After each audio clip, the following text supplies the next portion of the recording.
the daily life of a feudal serf, much more than work in the fields. The popular image of the feudal serf often reduces his existence to a simple set of agricultural tasks: waking up at sunrise, plowing the land, harvesting wheat, and returning home exhausted.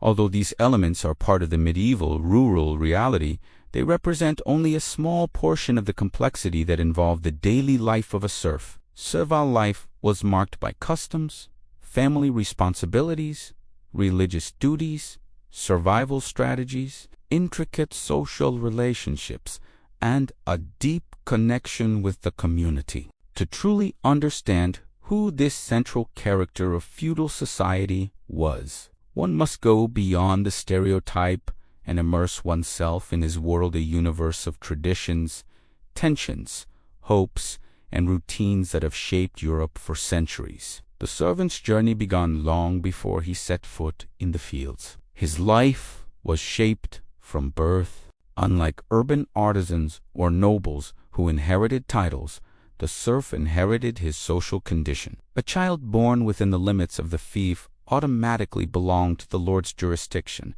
being part of the future labor force. Childhood, although marked by community play, was also permeated by responsibilities. Children accompanied their parents in the fields, learned to handle animals, carried water, collected firewood, and helped with simple tasks. The learning was not formal, but practical, passed down from generation to generation. By the time they reached adolescence, each young servant had mastered a number of essential skills: handling tools, tending gardens, identifying signs of weather, working with animals, producing basic objects, and dealing with everyday emergencies. The formation of a serf was therefore deeply linked to the land and the needs of the family.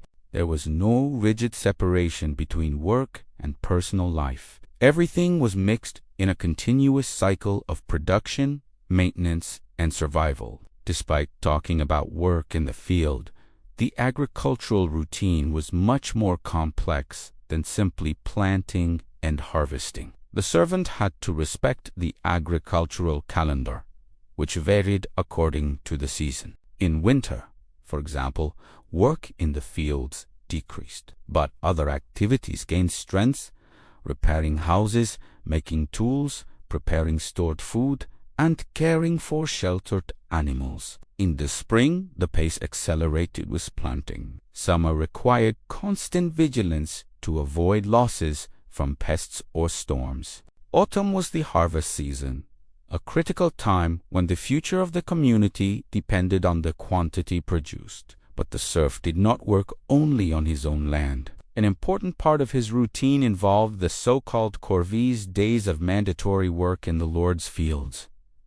In some regions, these corvées were rigid, in others, more flexible. In addition, there were tributes paid in the form of products, part of the harvest: wool, eggs, animals, timber, and other goods. The serf also paid fees for using the common kill, mill, stable, and the other equipment belonging to the lord. This web of obligations created a complex relationship between the serf and the landlord, marked by dependence and conflict, but also by negotiations and agreements. The servant's house was simple but functional, usually made of wood, clay, and straw.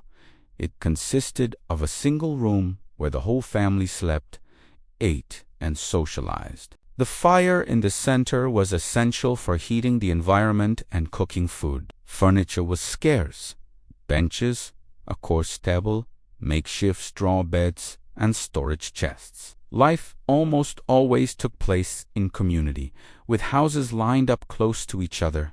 This closeness created deep bonds. Families depended on each other to survive.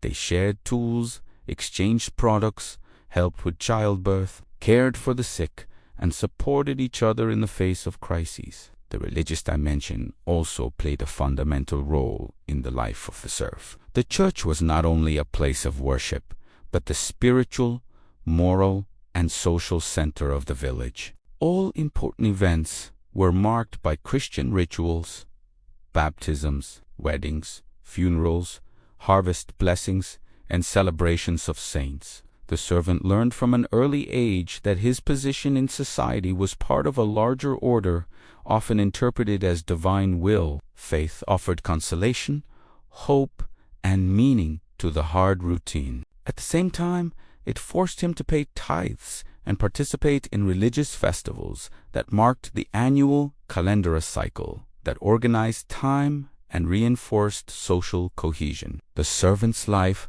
was not limited to work and devotion. There were moments of leisure, although scarce, popular festivals, collective games, dances, songs, and homemade drinks were part of everyday life. Religious holidays provided breaks from work, being eagerly awaited. On these occasions, opportunities for socialization, exchange of stories, processions, and even rudimentary sports competitions arose. These moments were essential to relieve tensions and strengthen bonds. However, servile life was also marked by constant fears. Disease, famine, wars, raids by marauders, and natural disasters could turn a prosperous year into tragedy. The vulnerability was permanent. A harsh winter, a pest on crops, or the death of essential animals put the survival of the entire village at risk. The servant, therefore, was always attentive to the signs of nature, seeking to interpret changes in winds, clouds, temperature variations, and agricultural cycles. The accumulated experience was passed on orally as a collective knowledge that guided the community. Another little discussed aspect of servile life was restricted mobility, but not non-existent. Although traditionally tied to the land, the serf could, in some circumstances, move to local markets, regional fairs, and even distant cities. These trips were unique opportunities to learn about new products, exchange goods, and hear news from outside the In some cases, serfs were able, through parallel activities, to accumulate small savings. Over time, some bought the freedom or migrated to urban centers. These possibilities, although rare, fueled dreams and encouraged personal efforts. The structure of the servile community included leading figures who played important roles. The village elder, for example, resolved minor conflicts, represented the people before the Lord, and organized collective tasks. There were also rural artisans, such as blacksmiths, carpenters, and potters, who met needs that could not be met by the peasants themselves. These artisans, although servants, enjoyed a certain prestige, as their skills were indispensable. The food was simple, but varied according to the season. The basis of the diet included bread, barley or wheat porridge, vegetables, small portions of salted meat, milk, butter, cheese, eggs, and low-alcohol fermented beverages. In the months of scarcity, meals were reduced, and the community resorted to stored reserves such as cereals and roots. Gathering berries, herbs, and nuts supplemented the diet. During festivities or weddings, the table was reinforced with special preparations, symbolizing abundance and unity. Health was precarious. Without access to formal medicine, the serf relied on healers, midwives, and traditional knowledge. Simple infections could become fatal. Children were especially vulnerable. Diseases such as seasonal fevers, dysentery, and epidemics spread rapidly. Still, the community developed care strategies based on solidarity and empirical observation. Medicinal baths, compresses, fasting, and prayers were part of the treatment. Relations with the feudal lord were ambiguous. Although the servant was subordinate, this relationship was one of interdependence. The lord depended on the labor of serfs to keep his land productive. In crises, it was in their interest to protect them and ensure minimal supplies. Some lords were fair, respecting traditions and listening to claims. Others were abusive, imposing inhumane fees and harsh punishments. The servile experience varied according to the personality and power of the lord and according to the size of the fief. In the midst of this reality, the serf developed surprising skills.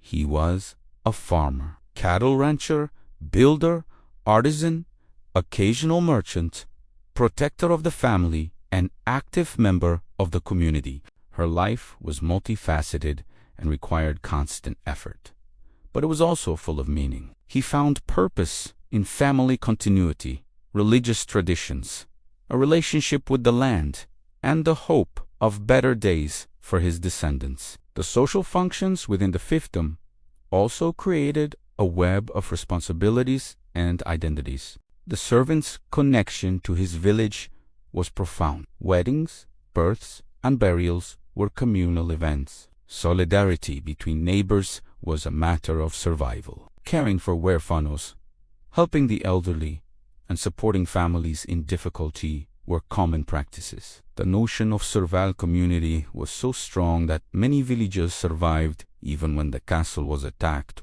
or abandoned. Despite all the difficulties, servile life was not just oppression. There was room for affection, friendship, faith, celebrations, and a sense of belonging. Daily life, although harsh, had its own rhythm connected to the seasons and the natural cycle. The servant developed an intimate relationship with the environment, knowing every river, valley, tree, and animal in his territory. This bond with the land, often ignored by modern historians, was one of the forces that gave the serf motivation to continue fighting for survival. As the centuries progressed, the servant's life began to change. The emergence of cities, the growth of trade, and the gradual monetization of the economy have opened up new possibilities. Some serfs began to pay their obligations in cash, reducing agricultural dependence. Others became fully independent artisans, traveling to distant markets. The Black Death, although devastating, generated a profound transformation. With the drastic drop in population, serfs began to demand better conditions, and many lords were forced to negotiate. The rigidity of the feudal system began to slowly dissolve. The daily life of a servant, therefore, cannot be reduced to a simple and monotonous vision. It was woven through countless layers. Hard work, yes, but also faith, family, community, survival strategies, traditions, parties, fears, and hopes. The agricultural routine was just one part of a much larger universe. Serfs formed the heart of feudal society, shaping the pace of the economy, sustaining castles, preserving traditions, and quietly setting the stage for the transformations that would give rise to the modern world. Understanding this complexity is essential to understanding true medieval Europe. The servant's life was not only marked by dependence, but by resilience. He was not just a cog in the feudal wheel, but the protagonist of his own story, someone who, even though he was bound by rigid obligations, found ways to live, resist, create, and transmit a legacy.